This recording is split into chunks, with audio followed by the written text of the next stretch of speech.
Well, hey there, Marie Greene from Olive Knits here. And for today's Knitting Rescue 911, we're talking about button bands.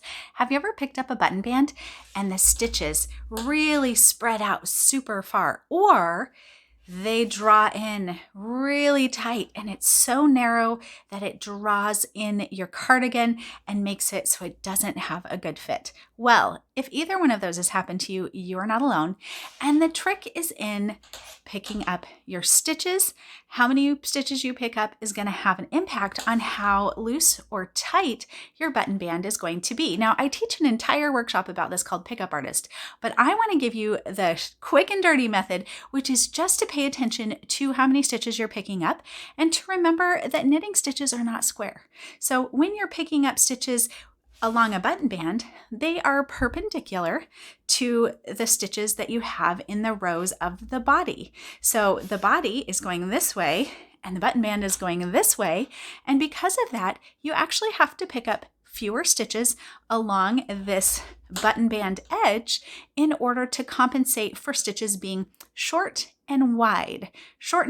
So they're not as tall as they are wide. And because of that, you will often run into little issues with the stitches you did pick up not being quite enough or being a little too much. When you pick up too many stitches, your button band is going to kind of flay out like a fan. So you're going to notice it's going to go a little bit out both directions instead of straight across.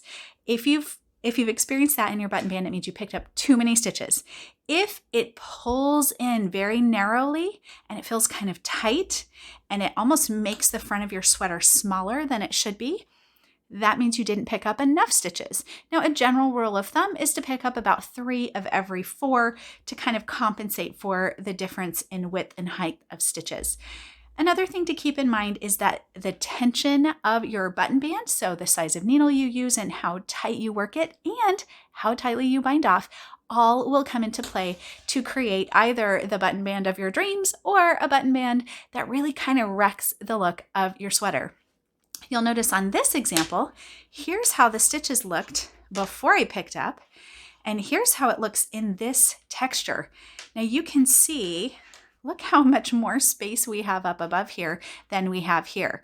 Now, that may not necessarily be a problem depending on the style I'm going for, but you can tell that this stitch pattern has pulled in those stitches quite a bit. So that front is a little bit smaller. If I didn't pick up and do the same pattern here that I did here, I would have a much longer button band on this side than I do on this side. So the stitch pattern and the gauge, the tension, the size needle we're using, and how many stitches we pick up are all very important considerations. So if you have a button band that's not quite sitting the way it should, pull out those stitches and try again, because it's probably just a few too many or not quite enough stitches, and maybe just adjusting your needle size and bind off will make all the difference.